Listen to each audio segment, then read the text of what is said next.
ബ്ലാസ്റ്റേഴ്സിന്റെ ആരാധകർ ഒത്തിരി ധർമ്മസങ്കടത്തിലേക്ക് വീണുപോകാൻ സാധ്യതയുണ്ട്. കാരണം ബ്ലാസ്റ്റേഴ്സിന്റെ ആരാധകർ ഹൃദയത്തുടിപ്പായി മാറിക്കഴിഞ്ഞു. ഇതിനോടൊപ്പം പകരക്കാരനായിട്ട് വന്ന് പകരം വെക്കാൻ ആളില്ലാത്തവനായി മാറിയ നമ്മുടെ സ്വന്തം ബംഗളൂരുവിന്റെ സ്വന്തം ആഷ്ലി വെസ്റ്റ്.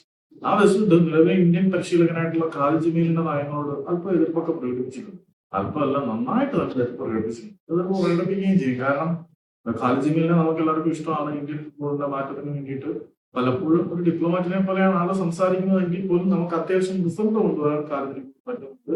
അത് കുറെ താരങ്ങൾ ഇൻക്ലൂഷനും കാര്യങ്ങളും ഒക്കെ കൊണ്ടാണെങ്കിലും വരാൻ പോകുന്ന യൂണിറ്റി കപ്പിന് ഉൾപ്പെടെയുള്ള ഇന്ത്യൻ നാഷണൽ ടീമിനെ പ്രഖ്യാപിച്ചപ്പോൾ അതിൽ നിന്നും ബ്ലാസ്റ്റേഴ്സിന്റെ താരങ്ങൾ ആരും തന്നെ ഇല്ല. അതിനെ തുടർന്നായിട്ടായിരിക്കും ആഷ്ലി വെസ്റ്റ്വുഡിന്റെ ഭാഗത്തു നിന്ന് ഇങ്ങനെ ഒരു പ്രതികരണം ഉണ്ടായത്.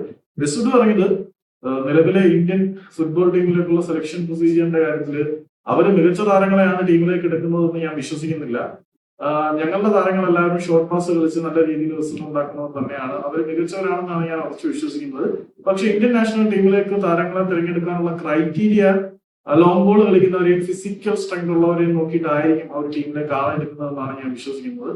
അതുകൊണ്ടാണ് എന്റെ താരങ്ങൾ ടീമിൽ വരാത്തത് എന്ന് വെസ്റ്റ്വുഡ് പറയുന്നത്.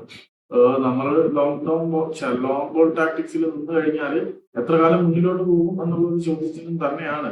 ഈ കൺവെൻഷണൽ പാറ്റേണും കൊണ്ട് ഇന്ത്യൻ ഫുട്ബോൾ അധികകാലം മുന്നോട്ട് പോയില്ല എന്നുള്ളതും ഒരു സത്യമാണ്.